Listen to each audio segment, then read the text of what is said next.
Okay.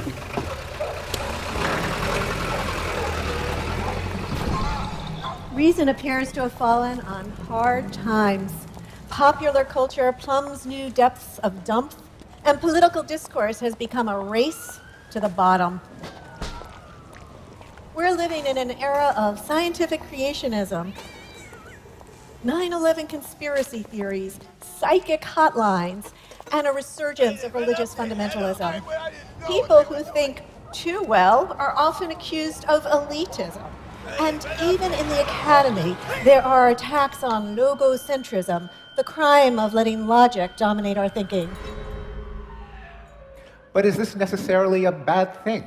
Perhaps reason is overrated. Many pundits have argued that a good heart and steadfast moral clarity are superior to the triangulations of overeducated policy wonks, like the best and brightest that dragged us into the quagmire of Vietnam.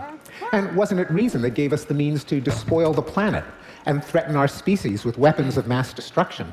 In this way of thinking, it's character and conscience, not cold-hearted calculation, that will save us. Besides, a human being is not a brain on a stick. My fellow psychologists have shown that we're led by our bodies and our emotions and use our puny powers of reason merely to rationalize our gut feelings after the fact. How could a reasoned argument logically entail the ineffectiveness of reasoned arguments? Look, you're trying to persuade us of reason's impotence. You're not threatening us or bribing us, suggesting that we resolve the issue with a show of hands or a beauty contest. By the very act of trying to reason us into your position, you're conceding reason's potency. Reason isn't up for grabs here. It can't be. You show up for that debate and you've already lost it. But can reason lead us in directions that are good or decent or moral? After all, Hume pointed out that reason is just a means to an end, and the end depends on the reasoner's passions. Reason can lay out a roadmap to peace and harmony if the reasoner wants peace and harmony, but it can also lay out a roadmap to conflict and strife if the reasoner delights in conflict and strife. Can reason force the reasoner to want less cruelty and waste? All on its own, the answer is no. But it doesn't take much to switch it to yes. You need two conditions. The first is that reasoners all care about their own well-being. That's one of the passions that has to be present in order for reason to go to work. And it's obviously present in all of us. We all care passionately about our own well-being. The second condition is that reasoners are members of a community of reasoners who can affect one another's well-being, can exchange messages, and comprehend each other's reasoning. And that's certainly true of our gregarious and loquacious species, well endowed with the instinct for language. Well, that sounds good in theory, but has it worked that way in practice? In particular, can it explain a momentous historical development that I spoke about 5 years ago here at TED? Namely, we seem to be getting more humane. Centuries ago, our ancestors would burn cats alive as a form of popular entertainment. Knights waged constant war on each other by trying to kill as many of each other's peasants as possible. Governments executed people for frivolous reasons, like stealing a cabbage or criticizing the royal garden. The executions were designed to be as prolonged and as painful as possible, like crucifixion, disembowelment, breaking on the wheel. Respectable people kept slaves. For all our flaws, we have abandoned these barbaric practices. So do you think it's human nature that's changed? Not exactly. I think we still harbor instincts that can erupt in violence, like greed, tribalism, revenge, dominance, sadism. But we also have instincts that can steer us away, like self-control, empathy, a sense of fairness, what Abraham Lincoln called the better angels of our nature. So if human nature didn't change, what invigorated those better angels? Well, among other things, our circle of empathy expanded. Years ago, our ancestors would feel the pain only of their family and people in their village. But with the expansion of literacy and travel, people started to sympathize with wider and wider circles: the clan, the tribe, the nation, the race, and perhaps eventually all of humanity. Can hard-headed scientists really give so much credit to soft-hearted empathy? They can and do. Neurophysiologists have found neurons in the brain that respond to other people's actions the same way they respond to our own. Empathy emerges early in life, perhaps before the age of 1. Books on empathy have become bestsellers, like The Empathic Civilization and The Age of Empathy. I'm all for empathy. I mean, who isn't? But all on its own, it's a feeble instrument for making moral progress. For one thing, it's innately biased toward blood relations, babies, and warm, fuzzy animals. As far as empathy is concerned, ugly outsiders can go to hell. And even our best attempts to work up sympathy for those who are unconnected with us fall miserably short, a sad truth about human nature that was pointed out by Adam Smith. Let us suppose that the great empire of China was suddenly swallowed up by an earthquake, and let us consider how a man of humanity in Europe would react upon receiving intelligence of this dreadful calamity. He would, I imagine, first of all, express very strongly his sorrow for the misfortune of that unhappy people. He would make many melancholy reflections upon the precariousness of human life, and when all these humane sentiments had been once fairly expressed, he would pursue his business or his pleasure with the same ease and tranquility as if no such accident had happened. If he was to lose his little finger tomorrow, he would not sleep tonight, but provided he never saw them, he would snore with the most profound security over the ruin of 100 million of his brethren. But if empathy wasn't enough to make us more humane, what else was there? Wait, you didn't mention what might be one of our most effective better angels, reason.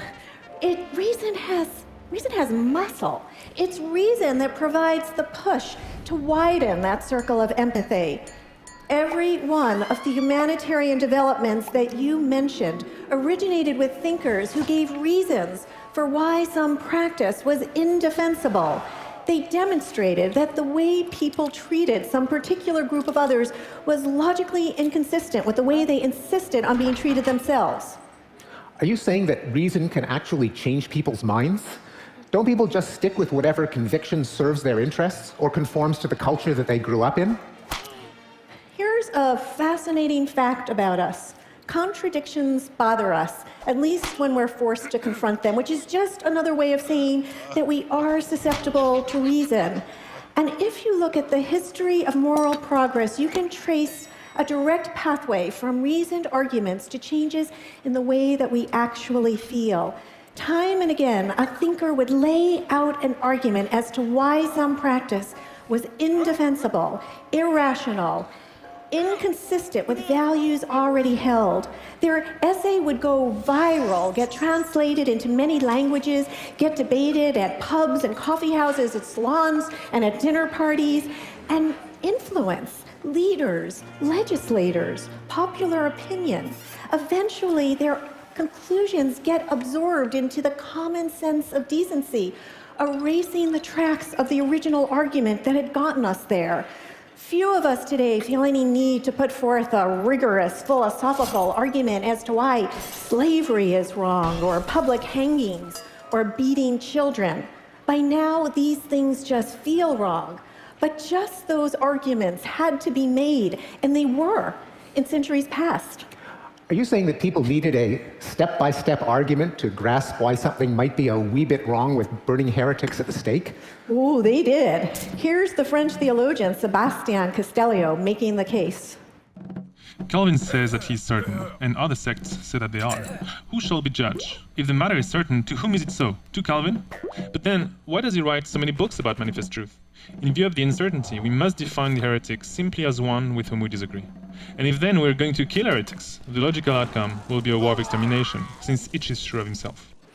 Or with hideous punishments like breaking on the wheel? The prohibition in our Constitution of cruel and unusual punishments was a response to a pamphlet circulated in 1764 by the Italian jurist Cesare Beccaria. As punishments become more cruel, the minds of men, which like fluids always adjust to the level of the objects that surround them, become hardened, and after 100 years of cruel punishments, breaking on the wheel causes no more fear than imprisonment previously did.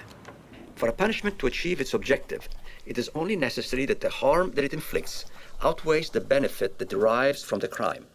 And into this calculation ought to be factored the certainty of punishment and the loss of the good that the commission of the crime would produce.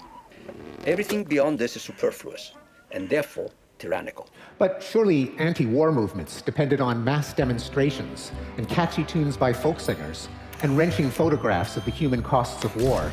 No doubt, but modern anti-war movements reach back to a long chain of thinkers who had argued as to why we ought to mobilize our emotions against war, such as the father of modernity, Erasmus. The advantages derived from peace diffuse themselves far and wide and reach great numbers. While in war, if anything turns out happily, the advantage redounds only to a few, and those unworthy of reaping it. One man's safety is owing to the destruction of another. One man's prize is derived from the plunder of another. The cause of rejoicings made by one side is to the other a cause of mourning. Whatever is unfortunate in war is severely so indeed, and whatever, on the contrary, is called good fortune is a savage and a cruel good fortune, an ungenerous happiness deriving its existence from another's woe. But everyone knows that the movement to abolish slavery depended on faith and emotion. It was a movement spearheaded by the Quakers, and it only became popular when Harriet Beecher Stowe's novel, Uncle Tom's Cabin, became a bestseller. But the ball got rolling a century before. John Locke bucked the tide of millennia that had regarded the practice as perfectly natural. He argued that it was inconsistent with the principles of rational government. Freedom of men under government is to have a standing rule to live by, common to everyone of that society, and made by the legislative power erected in it. A liberty to follow my own will in all things where that rule prescribes not to be subject to the inconstant, uncertain, unknown, arbitrary will of another man, as freedom of nature is to be under no other restraint but the law of nature. Those words sound familiar. Where have I read them before? Ah, yes. If absolute sovereignty be not necessary in a state, how comes it to be so in a family? Or if in a family, why not in a state? Since no reason can be alleged for the one that will not hold more strongly for the other, if all men are born free, how is it that all women are born slaves? As they must be, if the being subjected to the inconstant, uncertain, unknown, arbitrary will of men be the perfect condition of slavery. That sort of co-option is all in the job description of reason. One movement for the expansion of rights inspires another because the logic is the same. And once that's hammered home, it becomes increasingly uncomfortable to ignore the inconsistency. In the 1960s, the civil rights movement inspired the movement for women's rights, children's rights, gay rights, and even animal rights. But fully 2 centuries before, the Enlightenment thinker Jeremy Bentham had exposed the indefensibility of customary practices, such as the cruelty to animals. The question is not, can they reason, nor can they talk, but can they suffer? And the persecution of homosexuals. As to any primary mischief, it's evident that it produces no pain in anyone. On the contrary, it produces pleasure. The partners are both willing. If either of them be unwilling, the act is an offense totally different in its nature of effects. It's a personal injury. It's a kind of rape. As to any danger exclusive of pain, the danger, if any, must consist in the tendency of the example. But what is the tendency of this example? To dispose others to engage in the same practices. But this practice produces not pain of any kind to anyone. Still, in every case, it took at least a century for the arguments of these great thinkers to trickle down and infiltrate the population as a whole. Kind of makes you wonder about our own time. Are there practices that we engage in where the arguments against them are there for all to see, but nonetheless we persist in them?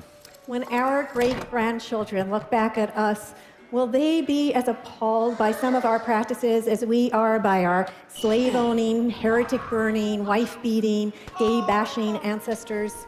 I'm sure everyone here can think of an example. I opt for the mistreatment of animals in factory farms. The imprisonment of nonviolent drug offenders and the toleration of rape in our nation's prisons. Scrimping on donations to life-saving charities in the developing world. The possession of nuclear weapons. The appeal to religion to justify the otherwise unjustifiable, such as the ban on contraception. What about religious faith in general? I'm not holding my breath. Still, I have become convinced that reason is the better angel that deserves the greatest credit for the moral progress our species has enjoyed and that holds out the greatest hope for continuing moral progress in the future. And if, our friends, you detect a flaw in this argument, just remember, you'll be depending on reason to point it out. Thank you. Thank you. Thanks so much. Thank you.